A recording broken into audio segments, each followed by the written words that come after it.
So what is a personal brand? So when you see Oprah and Ellen, you automatically recognize them. You automatically have feelings associated with their personalities.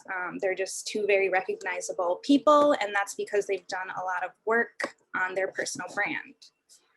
So the official definition, according to personalbrand.com, is a personal brand is a widely recognized and largely uniform perception or impression of an individual based on their experience, expertise, competencies, actions, and or achievements within a community, industry, or marketplace at large. AKA, it's what people think of you. So a good question to ask yourself is, what happens when you Google yourself, and do you like what you see?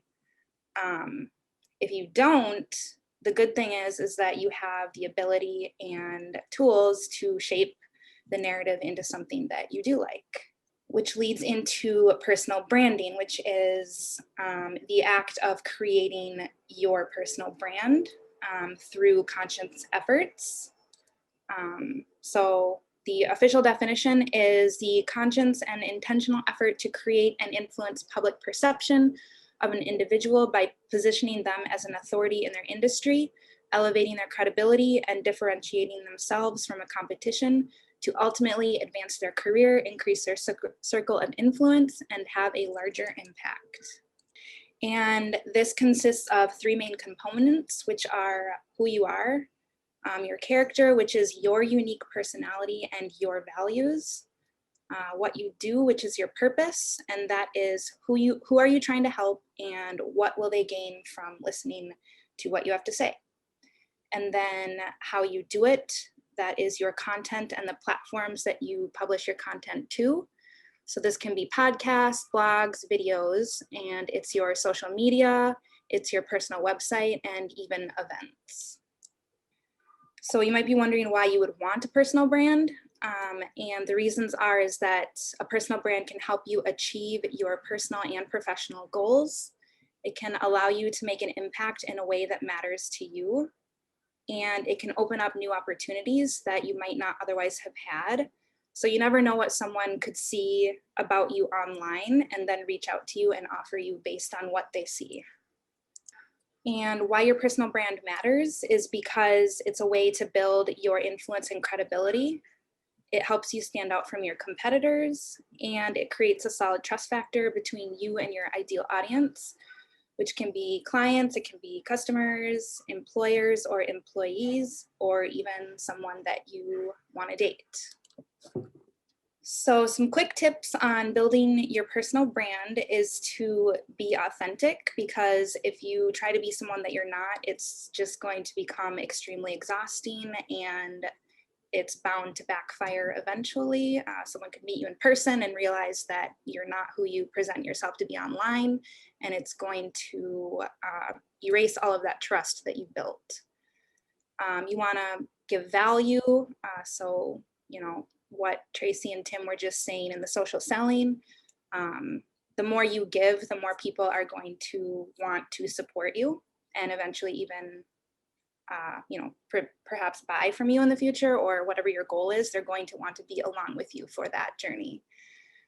So be consistent, and then focus on the topic that you feel like you're an expert in, and don't try to be an expert in too many areas. Just focus on one or two things, and then build your network and engage with others. So that's both your audience and other people in your same industry. And some mistakes to avoid is ignoring your network. So again, like Tracy and Tim were saying, if people are commenting on your content, be sure to have an active conversation with them and don't make them feel like, you don't care about them. Don't create poor quality, because you really want to make a good impression and you really want people to trust what you're saying. So if you create something that's poor quality just for the sake of creating something, it could have negative impact on your brand. Again, don't not be authentic. Don't not be consistent, and don't try to be too many places at once, because that's just going to be, you're just going to stretch yourself too thin. So my personal recommendation is to focus on 2 to 3 platforms and just do them really well. And then make sure that you have a long-term strategy and understand why you're building your personal brand so that you can maintain that focus throughout. So, which gets into the fun part, content creation for non-designers. So I've found these specific 6 apps to be extremely useful, and they're basically the only apps that I use to create my own content. So Tracy is going to talk a little bit about Canva, which is a good way to create graphics just on your phone. A method that I've found really successful for myself is literally just tweeting something and then taking a screenshot of that tweet and making it into a square graphic. There's an app called Over, which you can actually use your own brand fonts in, so all of your graphics can stay really consistent. And then for videos, I actually just record all of my videos in Instagram stories because I like to use some of the fun filters that are in there. And then you can save that video to your phone and import it into InShot and crop it and do simple editing effects that make it more visually interesting. And then if you really want to get fancy, there are apps that you can add captions to all of your videos as well. Tracy, would you like to add anything? Sure. Yeah, for me, just the biggest thing, I use Canva on my laptop, and they've got a ton of templates. And what's helpful for me is they're already sized out for what you need. You can take a template that's already made. They'll have like, I don't know, hundreds of Instagram post ideas, and you can just edit them. So that's something that's super easy for me. And then the other one that I've had success with for video is called Kapwing, Kapwing. And there's 2 things I like about that. One, I do the sideways, video, and then you can make it a square, so you can have like the headline on top. And Kapwing does captions, so you can have captions on the bottom. Those have been the easiest different ways for creating content for someone like me who does not know a lot of the other design programs. I'm just going to add in one more tool there. Big View. The words go on the screen and you can read them off. What is that called? Teleprompter. It's basically like a teleprompter for your phone, record and teleprompter stuff at the same time. What was that one called? Big View, BIGVU. And it's awesome. It doesn't feel like you're reading off. I mean, it's like built into your phone, and it's close enough to the camera where it kind of looks like you're just looking directly. It doesn't necessarily come off like you're reading a teleprompter. Okay, so I just wanted to show a quick example of someone I follow on Instagram. So he's got 1.2 million followers. He's a podcast, he's an author, he's an entrepreneur, but his graphics are extremely simple. Like I said, he just does these tweets that he creates into a square graphic. These really simple, carousel type posts.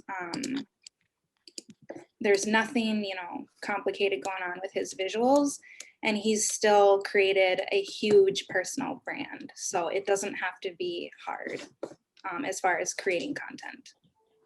One thing to keep in mind when creating content is how it's going to be disseminated across platforms. So you want to create it in a versatile format, which I recommend Square because it's just the most versatile. And it seems to perform well across all platforms. And then consider the context of each platform. So for example, people are on YouTube to watch videos, so a long form video is going to perform better on YouTube than it would on LinkedIn. So on LinkedIn, you would want to chop that video up into, smaller bite-sized pieces. So in conclusion, your personal brand exists whether you want it to or not. It's simply a matter of leveraging your ability and tools to create your brand into something meaningful to yourself and those you wish to impact. And then I just came up with a few quick tips to get started right now. So you can create your purpose statement, which will help clarify what you want to do with your personal brand. So you can say, I'm a blank who helps blank so that they can blank. And this is going to be your statement that your content revolves around. Do a quick audit of your social media account and remove anything that doesn't align with that statement. And then figure out where the audience you are trying to reach is, and then focus your content publishing efforts there. Going back to my tip on focusing on 2 to 3 platforms at most. And then I suggest creating just a simple website where you can publish specialized content and start building an email list, because an email list is super valuable for anything that you want to use your personal brand to do in the future. These are people you can directly reach and don't have to maneuver through a social media algorithm to talk to.